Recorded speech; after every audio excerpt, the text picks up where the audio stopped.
En el programa de hoy, Papa Francisco reflexiona sobre el concepto de la novedad de la libertad cristiana y de la interculturalidad. El Papa reconoce un milagro atribuido a la intercesión de Juan Pablo I y por ello será beatificado. Hola amigos, bienvenidos a una nueva edición de EWTN Noticias. Un gusto saludarlos en nombre de todo el equipo de producción. Soy Eddie Rodríguez Morel. Iniciamos el programa con noticias desde Roma que nos trae nuestro corresponsal Miguel Pérez Pichel sobre la audiencia general que presidió el Papa Francisco, en la que reflexionó sobre el concepto cristiano de libertad. Adelante, Miguel.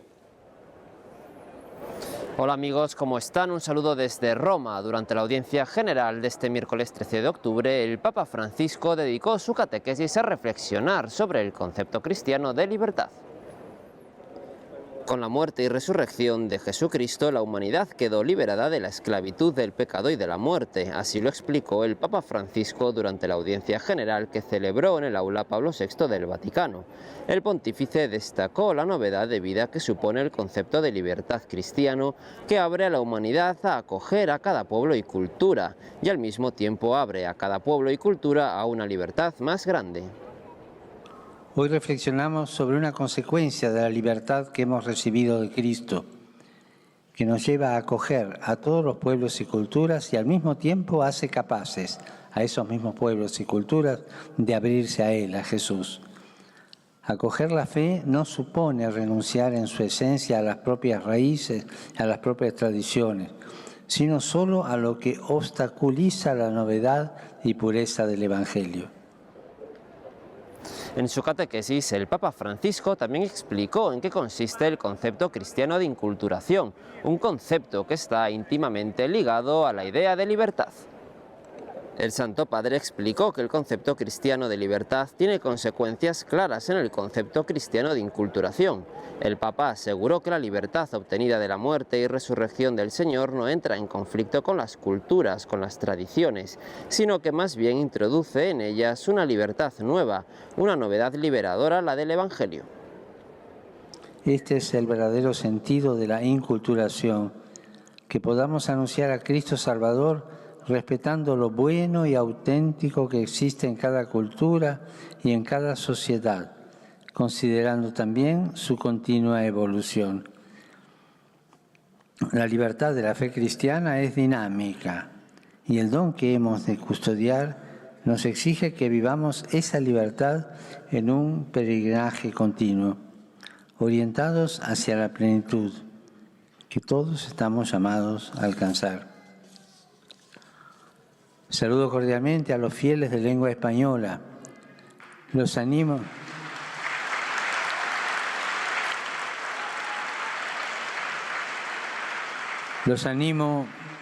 a mantener un espíritu de peregrinos, siempre en camino, siguiendo juntos las huellas de Cristo con libertad y alegría hacia esa patria que Dios nos convoca.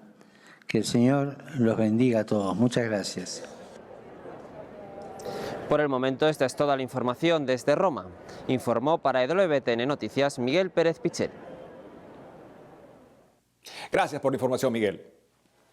En otras noticias, Juan Pablo I será beatificado y es que el Papa Francisco reconoció este 13 de octubre un milagro realizado por su intercesión. Veamos.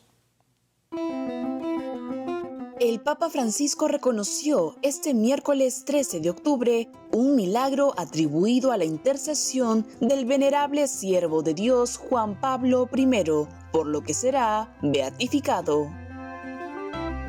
Como se recuerda, el Papa Juan Pablo I era conocido como el Papa de la Sonrisa y fue elegido como sucesor de San Pablo VI el 26 de agosto de 1978.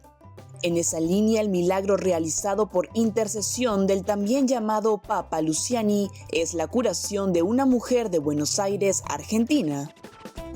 En años anteriores, el 9 de noviembre de 2017, el Papa Francisco ya había firmado el decreto que reconocía que Juan Pablo I había vivido las virtudes cristianas de la fe, la esperanza y la caridad en modo heroico.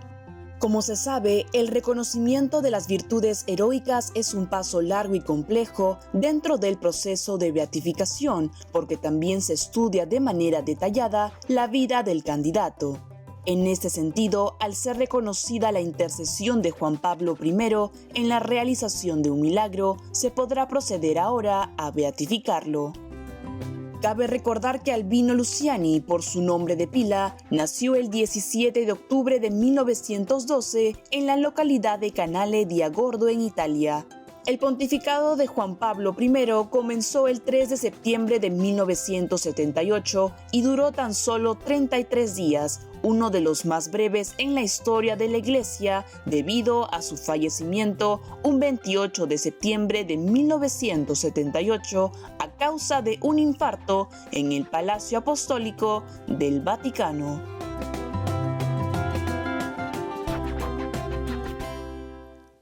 Un papa que nos dejó a la mayoría de nosotros poco más que una sonrisa, pero también dejó importantes reflexiones sobre la importancia de la catequesis, esa actividad tan sencilla y tan fundamental para toda otra actividad en la Iglesia. Oramos para que este reconocimiento sirva para suscitar muchas gracias de santidad y de catequesis buena en la Iglesia. Pasando a otras informaciones, el videoclip de la canción Ateo, con escenas sensuales grabadas en el interior de la Catedral de Toledo, generó polémica en toda la iglesia, terminando con la renuncia del deán de la catedral. Veamos todos los detalles en el siguiente informe. En los últimos días, se publicó el polémico videoclip de la canción Ateo, interpretada por los cantantes C. Tangana y Nati Peluso, el cual tiene escenas sensuales grabadas dentro de la Catedral de Toledo, primada de España, y ha causado el descontento de muchos fieles en todo el mundo. Es preciso mencionar que por el contenido subido de tono de las escenas, estas no pueden ser mostradas. Cabe indicar que la grabación contó con la autorización del padre Juan Miguel Ferrer, deán de la Catedral de Toledo. En otras palabras, el sacerdote que preside a los presbíteros responsables de mantener el culto en el templo. De esta manera, ante la polémica generada por el video, el padre Ferrer publicó un comunicado en el cual justifica su decisión, alegando que el video presenta la historia de una conversión mediante el amor humano, con la frase: "Yo era ateo, pero ahora creo, porque un milagro como tú ha tenido que bajar del cielo". Sin embargo, el arzobispo de Toledo y primado de España, Monseñor Francisco Cerro Chávez, convocó a los fieles a la celebración de apertura del sínodo y a su vez a unirla con un acto de reparación por las polémicas recientes. Asimismo, en un comunicado de la Arquidiócesis de Toledo, el arzobispo aseguró desconocer absolutamente la existencia del proyecto, el contenido y el resultado, y pidió perdón a todos los que se han sentido justamente heridos por el uso indebido de un lugar sagrado. En consecuencia, el padre Juan Miguel Ferrer, considerando que su mandato como deán del Templo Católico concluía el próximo 5 de noviembre, ha estimado conveniente pedir que el arzobispo adelante la conclusión del mismo al próximo 16 de octubre, renunciando así a su cargo. Finalmente aseguró que hubo muchos problemas de comunicación que complicaron el caso y aceptó las críticas que se le hicieron, pero señaló que cuando las hacen le gusta que se hagan con caridad y respeto.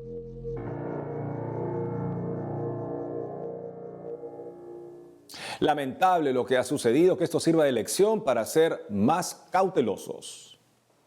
Pasamos a otras noticias y les contamos que el arzobispo de Kansas City en Estados Unidos, Monseñor Joseph Naumann, instó al presidente Joe Biden a actuar como el católico devoto que dice ser. Veamos. En recientes declaraciones, el presidente del Comité de Actividades Provida de la Conferencia de Obispos Católicos de los Estados Unidos, Monseñor Joseph Naumann, expresó su decepción y tristeza con el presidente Joe Biden a medida que su administración revierte una regla de la era Donald Trump que restringía la financiación del aborto. Asimismo, expresó que el gobierno actual está bajo el control de los extremistas en este tipo de prácticas. Lo dicho por Monseñor Naumann, también arzobispo de Kansas City, responden a la reciente revocación por parte de la administración Biden de la denominada Protect Life Rule, o traducida como regla de protección de la vida, que estipulaba que los fondos no pueden usarse para programas donde el aborto es un método de planificación familiar. Bajo ese contexto, Monseñor Joseph Naumann desafió al mandatario norteamericano, el segundo presidente católico en la historia de Estados Unidos, a defender y apreciar la vida humana.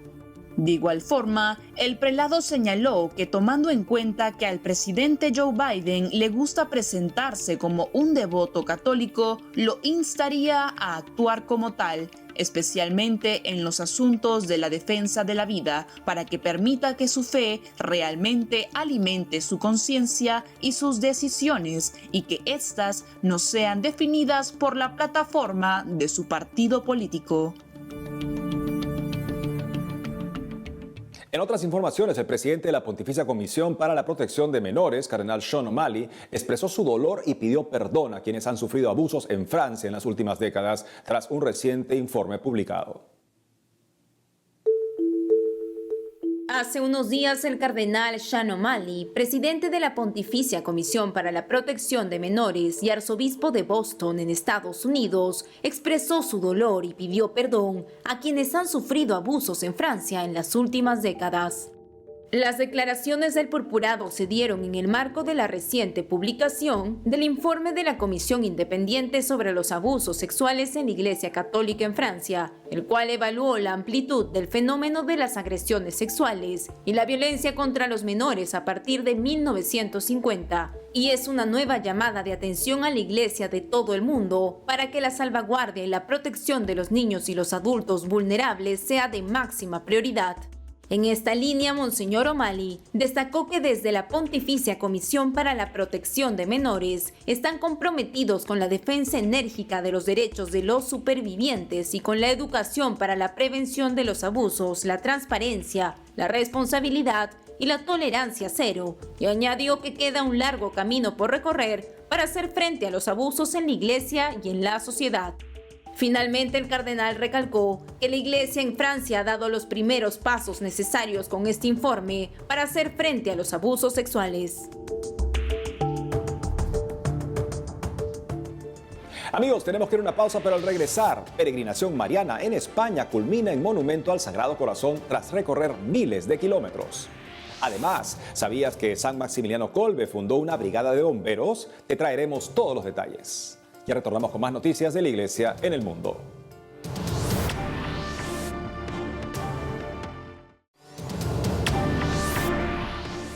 Bienvenidos nuevamente al programa. Estamos de regreso con noticias desde España que nos comentará nuestra corresponsal Blanca Ruiz. Te escuchamos, Blanca. Hola amigos, les saludo desde España, desde donde les traigo las últimas noticias, y hoy comenzamos con la peregrinación Madre Ven, que ha concluido recientemente.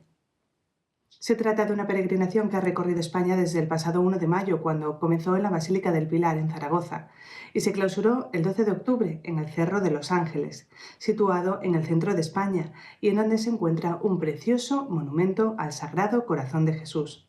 Desde su inicio, el pasado 1 de mayo, esta imagen peregrina de la Virgen ha recorrido más de 6.000 kilómetros por toda España.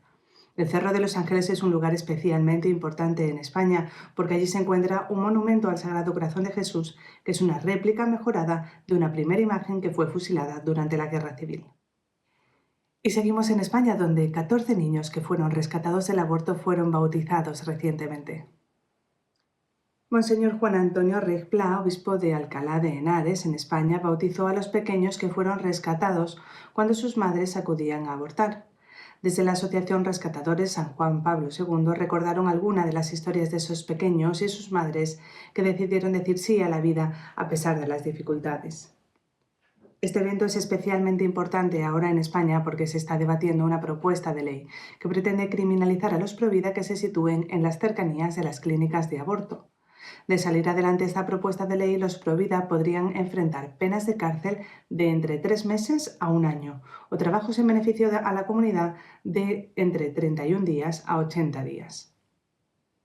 Y les dejamos con el estreno del precioso documental Lepanto ahora como entonces, que rememora el 450 aniversario de la batalla de Lepanto, en la que contribuyó decisivamente España. Hizo una llamada a los príncipes cristianos, de tal manera que pudieran formar lo que después se llamó la Liga Santa frente al poder turco. El esfuerzo principal lo va a hacer la Armada de Galeras Española. Un documental que pone el acento en el trasfondo espiritual de esa lucha de la que ahora se conmemoran más de 4 siglos. Y con esto les dejamos. Esto es todo desde España. Seguiremos informando. Gracias, Blanca. Ahora les contamos que en Estados Unidos mujeres atletas rechazaron una política transgénero en los deportes. Veamos. 3 estudiantes y atletas mujeres más una asociación educativa cristiana en Arkansas, Estados Unidos, presentaron una moción en una corte federal contra una política transgénero impulsada por la administración del presidente Joe Biden, que buscaría eliminar los deportes diferenciados según el sexo. Como se recuerda, en junio de este año, el Departamento de Educación de Estados Unidos anunció que interpretará la actual Ley Federal de Derechos Civiles buscando prohibir la discriminación por motivos de orientación sexual o identidad de género en las instituciones educativas, lo que generó que 20 fiscales generales estatales demandaran la política.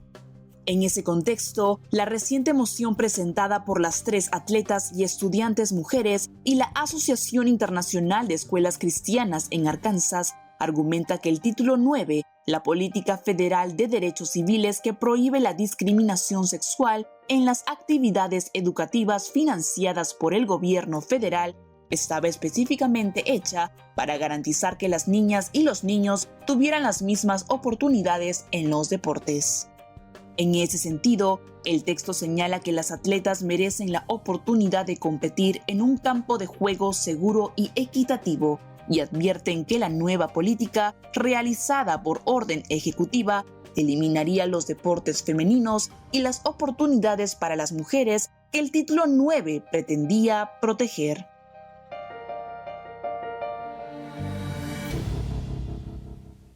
En otra noticia les contamos que hace unos días la Corte Suprema de Justicia de Argentina confirmó la condena del médico Leandro Rodríguez Lastra, sancionado por evitar un aborto en 2017 y salvar la vida de un bebé de 23 semanas de gestación y de su madre. Para darnos todos los detalles sobre este tema está conectado con nosotros Damián Torres, abogado defensor del médico Leandro Rodríguez Lastra. Damián, bienvenido a EWTN Noticias.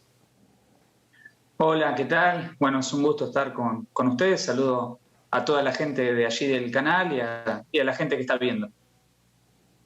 Abogado, para comenzar, ¿podría, por favor, contarnos brevemente sobre cómo ha sido el proceso del caso del doctor Leandro Rodríguez Lastra?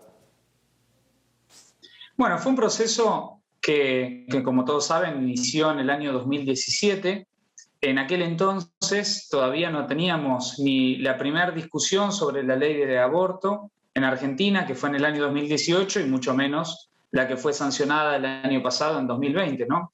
Esto fue, digamos, un proceso que estaba marcado por esta discusión que se iniciaba en Argentina y que comenzó con la búsqueda de un médico que había recibido una joven paciente en un hospital de acá de Cipolletti, Río Negro, Argentina, y que se encontró con que, en función de su criterio médico, que en ese momento lo llevó a no llevar adelante ese aborto, de un bebé, digamos, que tenía más de 5 meses y medio de gestación y sobre todo estaba esta joven en un proceso infeccioso, estaba con fiebre, con glóbulos blancos altos y con taquicardia. Bueno, toda esta circunstancia del criterio médico allí utilizado fue luego sobrepasado o de alguna manera marcado por la cuestión ideológica y la discusión relacionada con el aborto. Entonces, todo este proceso fue de alguna manera como un adoctrinamiento al médico y a los médicos en general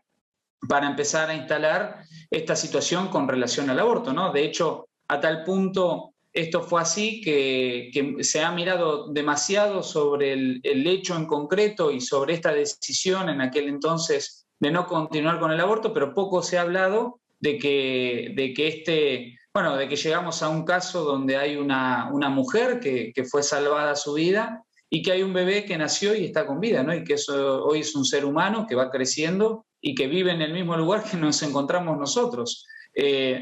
Poco se ha hablado de este bebé nacido y mucho se ha hablado sobre este adoctrinamiento a los médicos de tener que hacer un aborto. Así que fue un proceso complejo que, más allá de lo médico, fue muy traspasado por la ideología.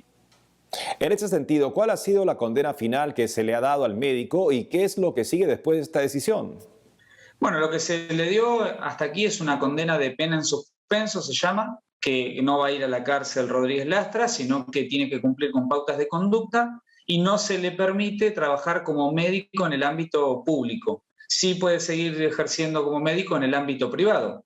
La Fiscalía en su momento no quería habilitar para que Leandro sea médico en ningún lugar, pero bueno, dentro de todo la justicia en este punto hizo lugar al pedido nuestro de que a él lo habían imputado por funcionario público, no por médico. Entonces, de alguna manera, él puede seguir ejerciendo como médico privado, puede seguir siendo médico y tendrá que esperar por un tiempo, que son 2 años, para ser médico en el ámbito público. Así que esta es la sanción, pautas de conducta y una inhabilitación para ejercer en un solo ámbito, pero sí puede seguir siendo médico él. Finalmente, abogado, sabemos que en diciembre de este año lanzará un libro que habla sobre la objeción de conciencia. ¿Cómo nació la idea de hacer este escrito y qué encontrarán las personas en él? Bueno, como decía anteriormente, en función de esta batalla cultural que se está dando a partir de esta situación del caso Rodríguez Lastra, empecé a ver que muchos médicos, profesionales de la salud e incluso de otras profesiones, como por ejemplo docentes, funcionarios públicos, legisladores, me consultaban sobre la cuestión de objeción de conciencia. Así que me puse a estudiarlo y pude encontrar de lo importante que es la libertad de conciencia para todo ser humano y todo lo que nos ha llevado durante años y años a las personas defender este derecho, ¿no? Y que hoy, en función de esta situación del aborto y de algunos conceptos, es como que se está pretendiendo restringir tanto la libertad de conciencia y desconocer la objeción de conciencia, ¿no? Y digo 2 conceptos distintos porque la libertad de conciencia es un derecho humano consagrado y la objeción de conciencia es el medio por el cual defendemos esa libertad. Entonces, a partir de esto, de introducirme en el estudio, empezar a dar charlas y demás, es que vi la necesidad de escribir este libro, que creo que va a ser una herramienta importante para personas de todo ámbito, no solo abogados, no está dirigido específicamente a abogados, sino tiene un lenguaje coloquial, un lenguaje simple, con casos reales de objeción de conciencia, que lo que busca mostrar es que este instituto de la objeción de conciencia es mucho más amplio que la discusión del aborto, que hoy se pretende reducir a esto, cuando en realidad es algo mucho más amplio, profundo, y que le ha costado mucho al ser humano para poder garantizarlo. Así que lo que busca el libro es esto, a enseñar, educar sobre esta cuestión, pero de una manera simple, sencilla, con lenguaje fácil de leer, entendible, y mostrar esto, ¿no? Lo que es la libertad de conciencia y cómo nosotros podemos ejercerla tanto de manera individual y colectiva. Así que espero que sea una buena herramienta para toda Latinoamérica. Damián Torres, abogado defensor del médico Leandro Rodríguez Lastra. Gracias por habernos acompañado hoy en EWTN Noticias. Por favor, un abrazo grande. Gracias. Y en la siguiente nota conozcamos un poco sobre la Brigada de Bomberos fundada por San Maximiliano Kolbe. Veamos. Este grupo de bomberos de Polonia, que podría parecer común, pues sus miembros llevan los clásicos uniformes pesados, cascos duros y se movilizan en un camión rojo, está integrado por los frailes franciscanos de la Brigada de Bomberos que fundó San Maximiliano Kolbe. Como se recuerda, Maximiliano Kolbe fue un fraile franciscano que murió mártir en un campo de concentración nazi. En 1927, el santo fundó la ciudad de la Inmaculada a 40 kilómetros de Varsovia, capital de Polonia. Preocupado porque las casas y estructuras de la ciudad estaban hechas de madera y eran proclives a incendiarse, el santo reunió a los frailes de su comunidad y fundó un cuerpo de bomberos local en 1931. Hoy, el Cuerpo de Bomberos Frailes de San Maximiliano María Kolbe es considerado uno de los más importantes de Polonia. De acuerdo a lo narrado por el padre Jacek Szczepanik, un sacerdote que recientemente se unió al Cuerpo de Bomberos Frailes, explicó que esta labor para ellos es uno de los aspectos que conforman la vida religiosa y el sacerdocio. Cabe mencionar que esta especial brigada de bomberos está particularmente ocupada durante el verano y el otoño, cuando el clima es cálido y seco. No obstante, cada día de la semana, 5 frailes bomberos hacen guardia en la ciudad, mientras otro les asiste permaneciendo en vigilia constante. Y es todo por hoy, amigos. Gracias por habernos acompañado. No dejen de seguirnos en las redes sociales y de lunes a viernes a las 12 del mediodía, hora de Miami, por Radio Católica Mundial en su programa Más que Noticias. Hasta entonces.